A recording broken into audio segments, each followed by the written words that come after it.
There are so many hidden details and info in the Assassin's Creed Shadows gameplay walkthrough that was recently released at Ubisoft Forward, and in this video we're going to dive deep to find all of them. In the video we're going to have a look at the Yasuke part of the walkthrough with a detailed look about the combat in the game, the posture system, the abilities and more, before moving on to the Naoe part of the walkthrough, her assassination mission and all the new stealth mechanics and systems that have been introduced in Shadows, along with the one pretty popular mechanic that instead will not end up in the game. So let's not wait any longer and let's dive into our breakdown of the gameplay walkthrough of Assassin's Creed Shadows.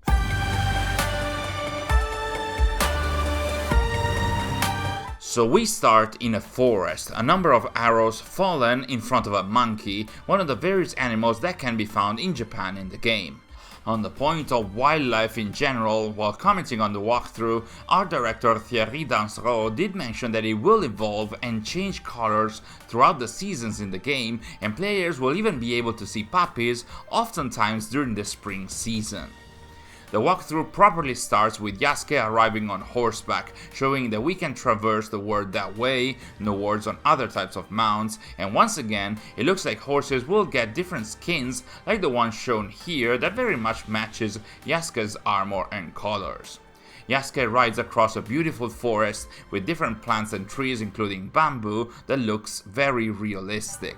Yasuke says he's treading his own path between benevolence and cruelty, peace and war, a way to show that he'll deal with Nobunaga and the warring daimyos, but will also try to protect the people with Naoe. There seem to be different paths in the forest, but Yasuke follows the main one under a red torii gate, and game director Charles Benoit and art director Thierry Dansereau, while discussing the walkthrough, they have stated that in the game, the torii gates will oftentimes indicate that there is something interesting to discover following the path that they are on, be it secrets, loot, targets and more, so remember that when you get to play the game. So after going through the forest, Yasuke can find a village that does really seem alive, with birds flying around and many men working the rice fields. It's harvest time, as Yasuke says, and at this point the game shows that this is Fukuchiyama village. So Yasuke enters the village. We can see several flags showcasing what seems to be the emblem of the Oda clan, meaning that the village is under their control, and as soon as our samurai arrives, we can see various reactions of respect among the NPCs who are surprised while looking at him. They wonder if he's Oda Nobunaga's famous giant, and they move away or bow as a sign of respect because of the high-ranking social status that being a samurai involves.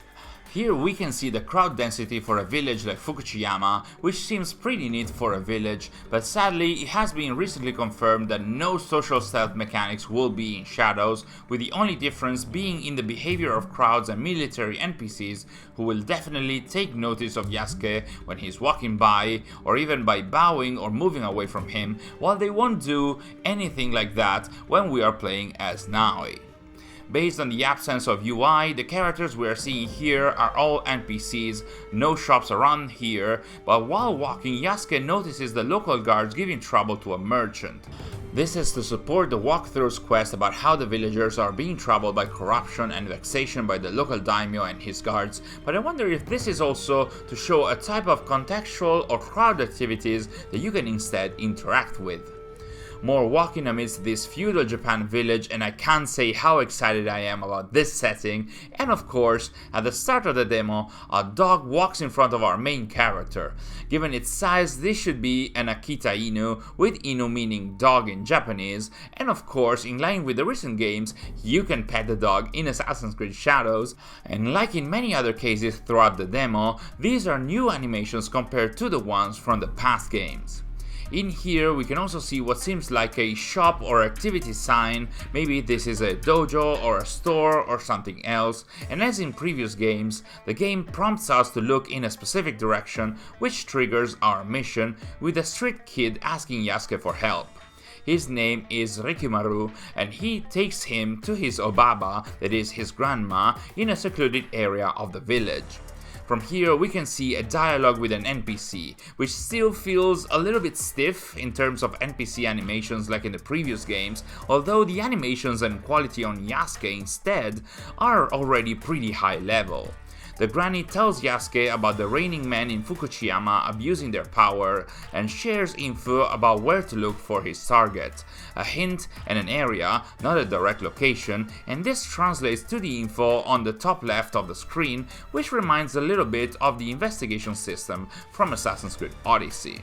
So Yasuke goes on the hunt, passing by another street sign here and more NPCs bowing as the samurai goes by, and also an NPC singing and playing an instrument, something we have seen in previous games of the franchise as well. While walking, Yasuke sees once again a guard oppressing a poor man, confirming what the granny previously told him. From this look at this specific street here, we can see that there are buildings with green flags and cloths on one side, which also bear the same symbol we saw earlier, and other buildings with blue flags and cloths, and I wonder if this is to indicate specific factions within cities or specific activities and shops. And as we see Yasuke entering this beautiful main road, we can see another street sign on the right. For the third time, Yasuke experiences the injustice caused by the guards in the street, more street signs by the way here, and finally, in the distance, he sees one of the two targets that were found out during the first mission the squad experienced last week, that is Fujioka Jiro, and we can also see what seems to be the title of the overall quest that Naoe and Yasuke are facing here, which is Corruption Reigns. Interestingly enough, the UI suggests opening the so-called objective board, which I'd imagine could be something similar to the investigation board that we have seen in Mirage, with clues and information about our targets, hence why the game prompts to access it after Yasuke sees his target. Thus, Yasuke engages his enemies, and we can see here the UI that appears when a combat session is started. On the left here, we can see the icons triggered by the D-pad. We got the medicine to replenish our health, an icon that I'd imagine means whistling to attract guards, and the weapon selector for Yasuke, which in this case means either the katana or this heavy mace known as the kanabo that Yasuke is about to use. Next to these icons we have what I believe to be the life bar, and over it we have the adrenaline bar, which much like in Odyssey and Valhalla is filled by performing actions in combat and stealth, and is then used to perform the abilities that are mapped on the right hand of the screen and are triggered by the right dorsal button of the gamepad. So the combat phase starts, and we can immediately see how the combat feels more realistic, a little heavier and with more gravitas. Overall, it looks like the combat feeling has really improved, and more specifically we can also see that there are different types of attacks by the enemies as it was in the past. This one, identified with the red sparkle, is likely unblockable, hence why Yasuke dodges it. And from the subsequent streak of attacks we can get 3 bits of info. First off, we aren't seeing any damage numbers, only the enemy's armor and life bars. The second one is that the armor of our enemies can be broken, making them take way more damage after that's done. And finally, that fighting will now have an effect on nearby props and objects, like for example these crates of fruits that end up all over the place. And as usual, the final blow delivers a finisher, and it's actually this that increases the adrenaline at this point, though parrying apparently does that too. More specifically, it looks like a white spark means you can parry an attack, and parrying multiple ones creates this little orange area on the enemy, possibly showing he's without stamina or in a weakened state, so that we can attack and generate more damage. We can see this even with a heavy armored enemy. After parrying his blow, he's covered in an orange glow, meaning he's temporarily weakened, but attacking here damages their armor, indicated by the yellow line, until that gets broken too, allowing for heavier damage with the next blows. Then 2 more guards arrive, and that's where Yasuke uses one of the 3 displayed activities, which allows him to jump, look at everything getting dark around him for a more scenic effect, and then he deals some heavy damage when landing to a single opponent, and after that more combat ensues, where we can see the number of destructibles around the world and how we can interact with them even during combat. So while he's being thanked by the people he saved, Yasuke walks up to Fujioka, who seems to have a moment with his last remaining underling, before he throws him directly towards Yasuke, who takes the occasion to switch from his kanabo to his katana, and to show us a sort of charged blow. You can see the spark moving across the sword, and it looks like this sheathed attack, as called by the devs, kills the minion guard quite immediately. So with no other guards to shield himself with, Fujioka finally attacks Yasuke, and this triggers a sort of mini-boss fight with the life bar and armor of our enemy, and surprisingly what seems to be a level number, level 30 in this case, which is quite unexpected considering no other enemy has a level indicator, but it still seems to be hinting at some level-based system still being present in the game.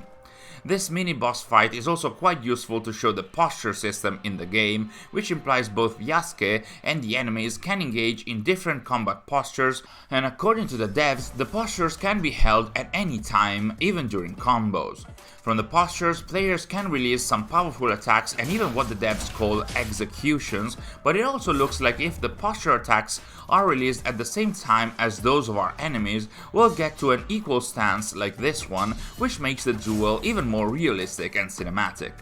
So our characters switch postures, and finally Yasuke is able to get the upper hand and eliminate Fujioka, and apparently every time our main characters eliminate a target or a sub-target, it looks like the environment will fade to this black and white pastel visuals, with the only other color being the red of blood, which I wonder if it's a tribute to the Kurosawa movies or more to the feudal and medieval Japanese art style.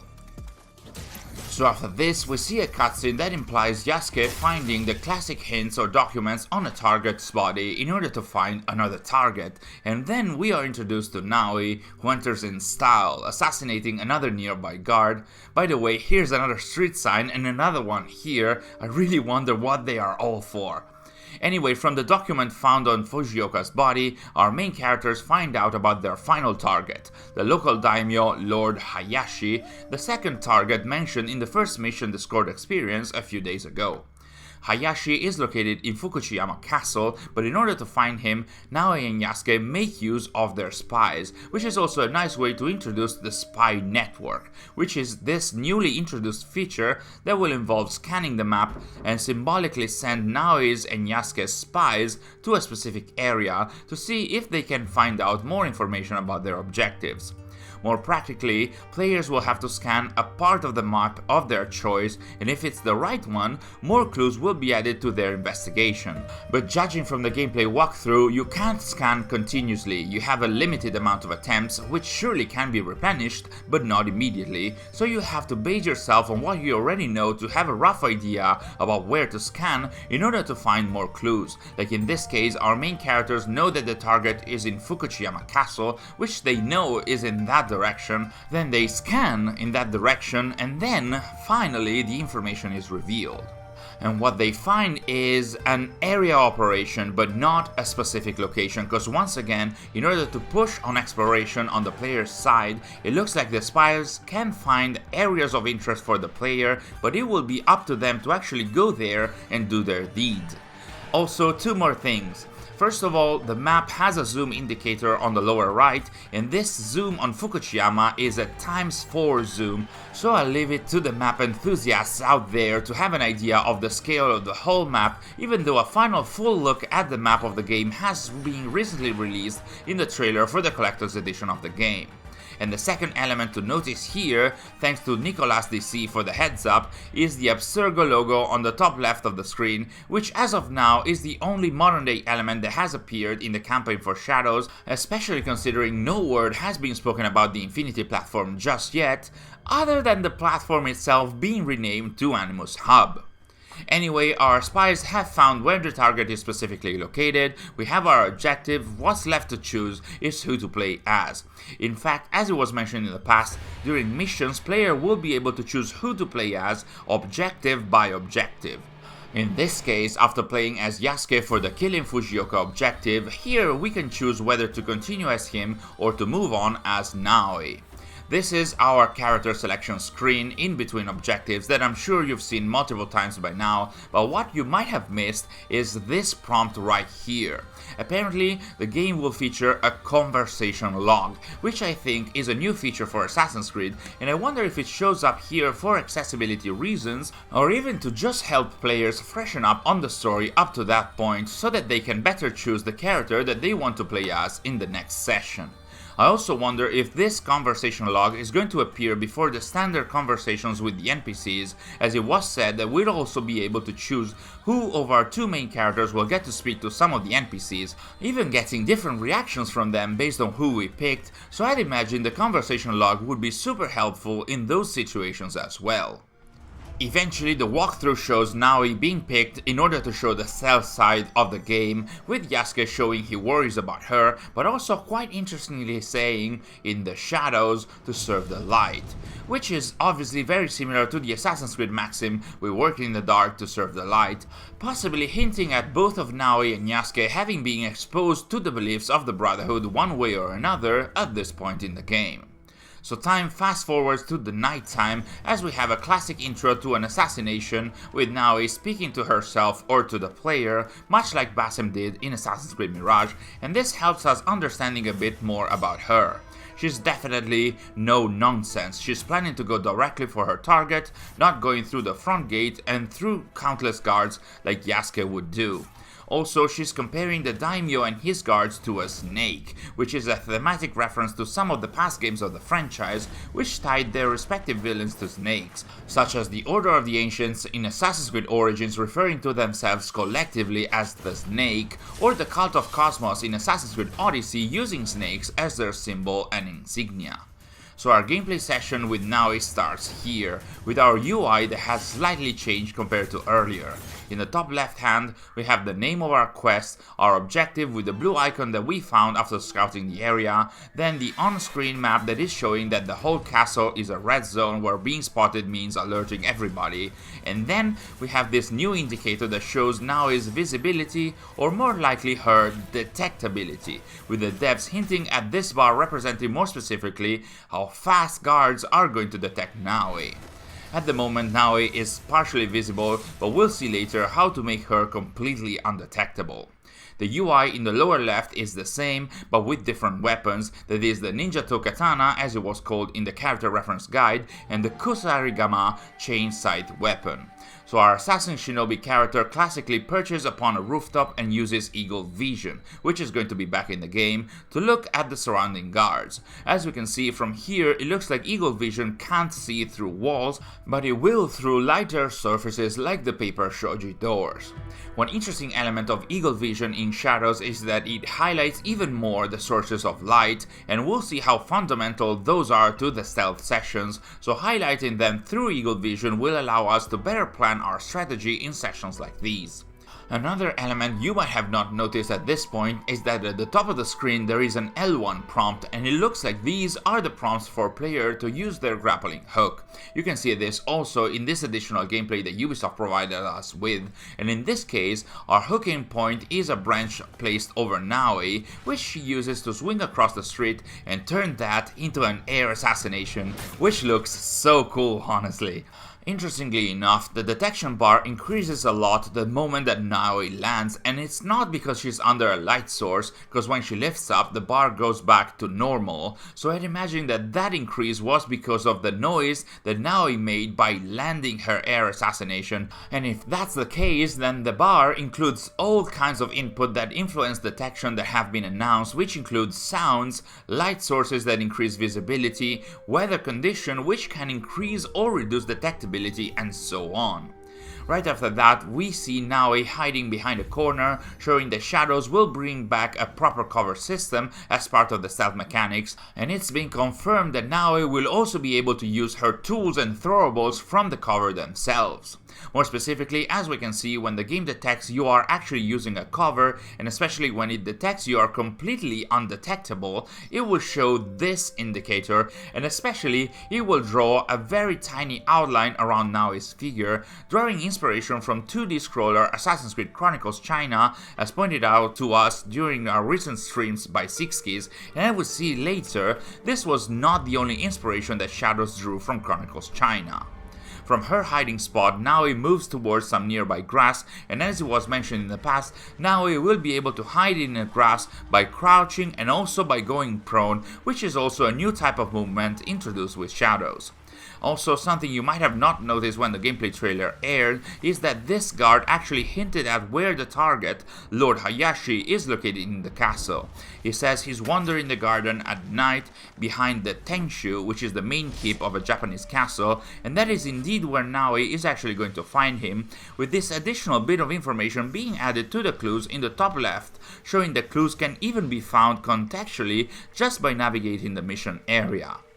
So Naoe continues on her path and finds another cover to hide behind. Here she sees a guard placed right underneath a lamp, so we can finally see how destroying a light source can help our stealth sessions. When Naoe does that with the kunai, the detection meter goes off, the guard can't see her anymore, even outside the cover, and so she can even go straight on to assassinate him while running.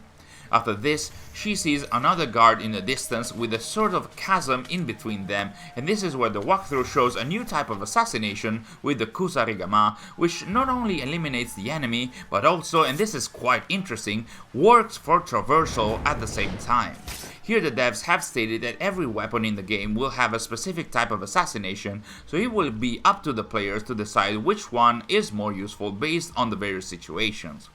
From there, Naoe climbs up to see another guard under a lamp in front of a barred door and chooses another way, but that barred door seems to be the same that we can see Yasuke bashing on before using his arquebus gun or teppo in this additional footage, showing us a brief look into another approach towards completing this mission. But instead, Naoe decides to climb up and use her grappling hook, this time in climbing or vertical mode, to reach the rooftops ever so silently and plan her next step. One more air assassination and she's about to move on, but on the topic of assassinations, I'd like us to stop for a moment once again, because you might have seen it here on the channel. The shadows will also feature the so-called the night assassinations, meaning that based on specific conditions that we still don't know, at times Naoe won't be able to one-shot assassinate her enemies, but also she won't even damage them, like at all. Now, it has been confirmed already that the feature can be turned off, or that the game will have the guaranteed assassination feature, but in case you are okay with this denied assassination feature, it'll be helpful to notice that the game will tell you if you can assassinate a guard by filling their life bar in red, while guards that will stop your assassination attempt will keep their life bar in white even when you get the prompt to start the assassination. So as Naoe moves on the roofs, we can see how the detection bar is a UI element that shows how easily or how fast you might be detected, but it doesn't show if you're currently about to be seen. That instead will still be shown in the UI by these more traditional indicators, so you have to keep track of both in order to be on top of your stealth game. So Naoe enters the daimyo quarters of the castle, and again you can see she can't be detected even when not in a stalking zone, because she is not illuminated by any light source and she's not making any noise. Thus, stealth will be way more about being aware of your surroundings rather than only hiding in specific zones to be sure that you won't be seen. So Naoe infiltrates the courtyard, and here we can see a new option when silently stalking enemies, that is the possibility to grab them through the grappling hook and drag them to a different location where you can assassinate them or even knock them out. And according to the devs, the game will also feature a few more abilities, gear and weapons that can take down enemies without killing them, at least until they are woken up by other guards. From here we can see 3 new prompts, one that indicates the body of the person we have knocked out, I guess to be able to move them if we'd like, the second to close the shoji doors, meaning you can interact with those two to be silent and break the line of sight, and then the third prompt is that of turning a lamp off, which proves there is also a silent and more discreet way to turn a light source off without destroying it, which might be too noisy. And again, you can see that by turning the light off, Naoe's detection bar goes to 0, making her not visible to the people around her. So Naoe continues on her way in order to show us another weapon-specific assassination, that is the katana's assassination through the shoji doors, which is supposed to be very silent and effective, provided there aren't additional guards inside, I'd imagine. More indoors infiltration and more eagle vision bring Naoe to show us an additional trick to save us when nothing else might work, that is using the grappling hook to cling to the ceiling, which is the second inspiration taken from Assassin's Creed Chronicles China, where Xiaojun was able to use her rope dart to cling to the ceiling and avoid being spotted. Game director Charles Benoit stated that this move can be used when there are beams on the ceiling, much like in Chronicles China, and he also confirmed players won't just be able to hide themselves while holding to the ceiling, Spider-Man-like, but also to assassinate enemies from there, again much like in Chronicles China. And finally, Naoe gets to the garden where her target is located, and once again, when he is identified, we see a prompt to the so-called objective board, and I hope we're going to see soon how this is going to work. Hayashi is complaining about being served bad tea, which allows Naoe to sneak on the other side of the garden, going through a room where it's evident that the servant has been tortured for his bad work, and in here, I think we can see a chest or another interactable of sorts. After that, Naoe uses her kunai knives to dispatch a guard, but we can see the player push the button to trigger all of Naoe's gadgets, which appeared in the lower left of the screen, and we can see the kunais, the shuriken or throwing stars, the smoke bomb, and the bells, which I'd imagine are used to make noise far from us in order to draw the guard's attention. As Naoe gets out of the building, it starts raining, and here we can see that our detection bar is lowering more and more as she sneaks under the rain, even while close to the light sources, and that's to show that the noise she is making is indeed reduced by the falling rain. But in order to get closer to her target without being spotted, we are shown one more trick up Naoe's sleeve, and that's not only going prone underwater while holding her breath, something she won't be able to do in winter, for example, because most lakes will be frozen, but especially the use of her breathing stick, shaped like a reed to hide in plain sight, while also allowing her to stay underwater and choosing the right time to strike. And when the guard in the background moves away, she emerges from the water and finally assassinates her target as the culmination of a full stealth session, once again with the black and white filter that comes with it. And as every classic assassination mission goes, the moment the target is assassinated, all guards pile up against our main character, who decides to fight them with her chain-sight Kusarigama weapon, which proves to be useful against multiple enemies, especially if they are in mid-range, and also is very satisfying to see with bamboo plants nearby, as there are also destructibles that can be chopped multiple times. Like every other weapon, the Kusarigama has its own abilities, and here we can see one of them, which increases the range and damage of the weapon, which I also imagine would be kinda useful, especially for tree felling.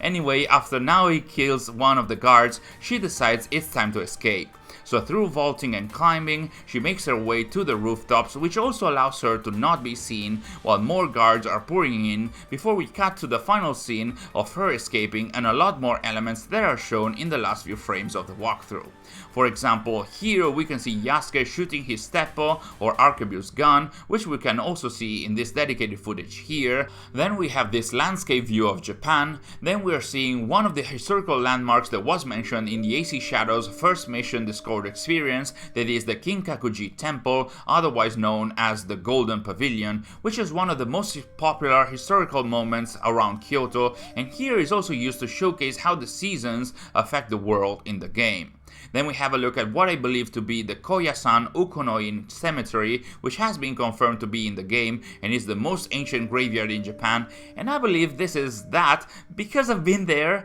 Here are some pics I took a few years back. Then we see Yasuke painting the kanji of Yu, that means heroic courage, and is one of the 7 virtues of the Bushido, the moral code concerning samurai attitudes, behavior, and lifestyle. Then we see another view of Yasuking his way around Fukushiyama, but under the rain. Then some indoors combat again with Yasuke, showcasing another weapon type that he'll wield, that is the Naginata. Then some katana combat by Naoe in the bamboo forest, and then a calmer moment in a Buddhist temple, showcasing also a more personal dimension of hers that we could also see in the first look gameplay trailer. Then some more Kusarigama combat, and what I believe to be the first in-game look at Fujibayashi Nagato, that is Naoe's father, with young Naoe by his side.